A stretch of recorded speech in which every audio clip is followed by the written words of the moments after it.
Hola, soy Marina Sardiña y les doy la bienvenida a Expreso de Oriente. En esta ocasión, una nueva edición dedicada al conflicto en curso entre Israel y Hamás. Comenzamos. La guerra entre Israel y Hamás ya entró en su segundo mes. El ejército israelí continúa avanzando en su incursión terrestre e incrementa los bombardeos diarios sobre la sitiada Franja de Gaza, donde ya se contabilizan más de 10.800 muertos, según las autoridades palestinas, y más de 1,5 millones de palestinos están desplazados. Al tiempo que el jefe de Derechos Humanos de la ONU instó a un alto el fuego para poner fin a lo que denomina la pesadilla viviente en el sitiado enclave, así como la liberación de los más de 200 rehenes israelíes y extranjeros en manos de Hamás. El 7 de octubre se cumplió el primer mes de guerra entre Israel y Hamás. Israel acordó suspender las operaciones en el norte de Gaza durante 4 horas al día para que los palestinos puedan desplazarse, según la Casa Blanca. Sin embargo, hay cientos de heridos en los hospitales del norte de Gaza que no pueden movilizarse. Nuestro corresponsal en Israel y los territorios palestinos ocupados, Federico Cueva Barberena, nos cuenta cómo se ha llegado hasta aquí. Cumplido el mes desde las masacres de Hamás del 7 de octubre y los incesantes ataques por aire, tierra y mar de Israel en Gaza, la única certeza es que ya nada es como antes. Del lado israelí, esa fecha quedó marcada como la mayor matanza de civiles en un solo día en su historia, y a día de hoy, de los alrededor de 1.400 muertos, quedan unos 200 cuerpos aún sin identificar. También en lo alto del reclamo popular está el rescate de los más de 240 rehenes llevados a Gaza, una prioridad para familiares y ciudadanos que han aumentado la presión sobre el gobierno de Benjamín Netanyahu. Del lado palestino, la destrucción, la muerte y la catástrofe humanitaria solo empeoran cada día como consecuencia de los bombardeos de Israel en toda la franja y de la invasión terrestre que ha aislado la parte norte de la parte sur del enclave. Mientras en el plano militar, las tropas israelíes rodean Ciudad de Gaza y avanzan gradualmente en la captura de posiciones militares de Hamás, los civiles gazatíes se esfuerzan por sobrevivir sin que haya un lugar a salvo de las bombas. Con casi 2/3 de la población gazatí desplazada por la fuerza, las decenas de miles de personas que quedan en el norte ya prácticamente no tienen agua ni comida y se refugian en los hospitales, desbordados de heridos, rodeados por bombardeos y a punto de quedarse sin combustible. En el sur, desde donde entra a cuentagotas la ayuda humanitaria, las agencias de la ONU advierten de refugios sobrepoblados, escasez de alimentos y agua potable y colapso de los servicios sanitarios que da pie a la proliferación de enfermedades. Frente a una guerra que Israel vaticina larga y complicada, las posibles pausas humanitarias que discute la comunidad internacional se perfilan como un parche insuficiente para una población que, en palabras de algunos gazatíes con los que pudimos hablar, solo quieren que se acabe esta pesadilla. Mientras la atención se centra en la guerra sobre la Franja de Gaza, la situación se está volviendo cada vez más grave en Cisjordania ocupada, según Marty Griffiths, responsable de asuntos humanitarios de la ONU.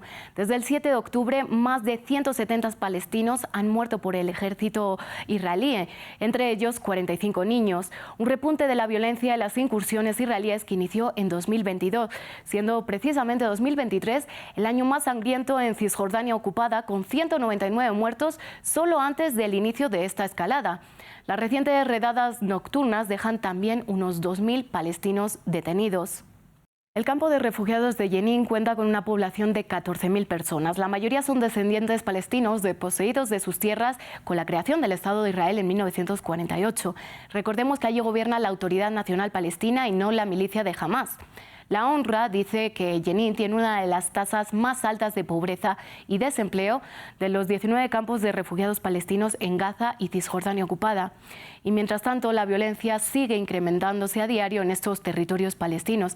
Lo vamos a analizar con Irene Huertas. Ella es coordinadora de Médicos Sin Fronteras en Jenin. Irene, muchas gracias por estar en France 24. Lo primero, cuando ya entramos en segundo mes de guerra en Gaza, ¿cuál es la situación humanitaria en el sitiado enclave? Diría, bueno, como dijo Guterres, ¿no?, el otro día, eso es una crisis de humanidad más que una crisis humanitaria. Es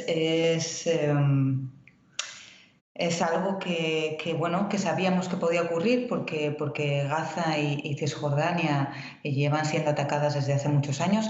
Hay que tener en cuenta que desde que OCHA comenzó a contar el número de muertos por tropas israelíes y por colonos en 2008, ya llevamos hasta ahora, sin contar lo que ha ocurrido desde el 8 de octubre hasta ahora, llevábamos 6.500 muertos. Entonces, quiero decir, cuando digo que nos sorprende la catástrofe, o sea, nos sorprende que se ataquen directamente lugares que son de protección, o sea, que se ataquen directamente hospitales, que se ataquen directamente refugios de personas, escuelas. Eso es lo que nos tiene impactados. La violencia ya venía ocurriendo, con lo cual, bueno, supongo que pensábamos o sabíamos que algo así podría ocurrir un día.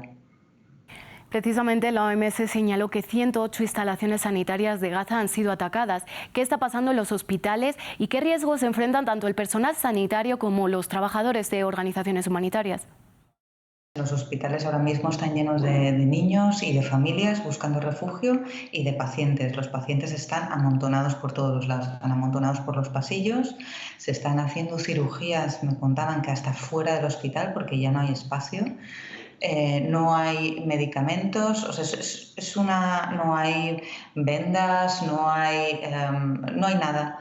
Y no están llegando, ¿no? Sé que se han abierto las fronteras, están llegando algunos camiones, pero todavía a los hospitales donde nosotros tenemos personal no está llegando. Esta misma noche, que yo estaba justamente en el hospital de Jenin, porque estaban atacando también la ciudad donde yo estoy, bueno, pues nos llevaban algunos audios de colegas nuestros que están en Al-Shifa, que estaban bombardeando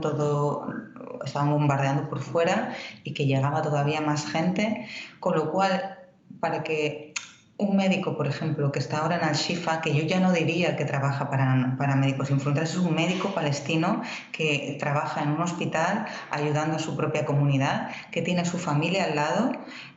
Las familias de estos médicos están también algunas muriendo y que se encuentran en el dilema de si salir de ese hospital y dejar de ayudar a la comunidad para intentar ir al sur a proteger a su familia, sabiendo que el sur tampoco es seguro y que ha habido, por ejemplo, esta noche ha habido bastantes muertos. Nuestro colega de Médicos Sin Fronteras le han matado en el sur.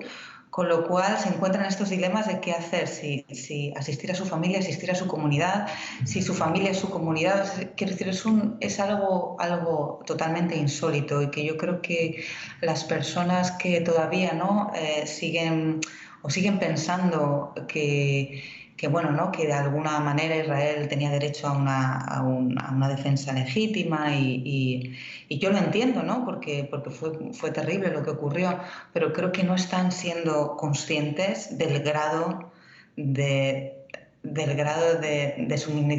deshumanización, del grado de la matanza que está ocurriendo ahora. Creo que no son conscientes. Entonces yo apelo un poco para intentar informarse un poco mejor, porque es terrible. Y esto luego en el futuro, alguien que ahora mismo piensa que a lo mejor no está tan mal, yo creo que en un futuro esto va a pasar factura personalmente, ¿eh? Precisamente, Irene, la ONU denuncia este incremento de la violencia, la desposesión de tierras por parte del ejército y de colonos israelíes en Cisjordania ocupada. Usted está en el campo de refugiados de Jenin, donde al menos 10 personas han muerto a manos del ejército de Israel este jueves, según el Ministerio de Salud palestino.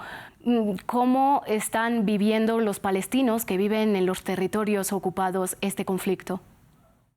Pues mira, te cuento además en Jenin porque estoy aquí, me ha tocado hoy. Hoy a la 1 de la mañana nos hemos levantado todos porque habían entrado las tropas israelíes por toda la ciudad y nunca sabemos lo que va a ocurrir. Entonces normalmente es una noche sí, otra no, 2 sí, 2 no. Hemos ido al hospital, hemos estado allí toda la noche y básicamente lo que han hecho ha sido como destruir todas las entradas, todas las calles. O sea, no han traído no sé cuántos bulldózeres, no detenían a nadie, solo eran las fuerzas israelíes destruyendo. Y estábamos un poco sorprendidos, ¿no? Pensando qué hay detrás, qué estrategia, ¿quieren detener a alguien? ¿No quieren detener a nadie? En un momento dado yo estaba fuera y han disparado el hospital donde yo estaba, o sea, a 3 metros. Entonces, bueno, nada, hemos entrado otra vez, al final a las 8 de la mañana o así, hemos vuelto a nuestra residencia y a las 10 había vuelto a entrar las tropas, porque las tropas israelíes se han ido, han vuelto a entrar y en 2 horas, pues en 2 o 3 horas han matado a 8 personas, 14 heridos, todavía están aquí, tienen rodeado el hospital donde ahora mismo tengo la mitad de mi equipo médico. Entonces, ¿qué está ocurriendo? Digamos que esto no es nada nuevo. Y eso es lo que decía antes. En Jenin, para hacernos una idea, este año ya llevábamos 100 muertos, es decir, las tropas israelíes llegan y matan personas. A veces pues sospechosos y otras veces pues no, y llevábamos 100. Ahora, en este mes, son 30. Entonces, no podemos decir que es algo nuevo, pues de repente desde el 8 de octubre ha ocurrido algo diferente, pero sí que la escalada es muchísimo mayor.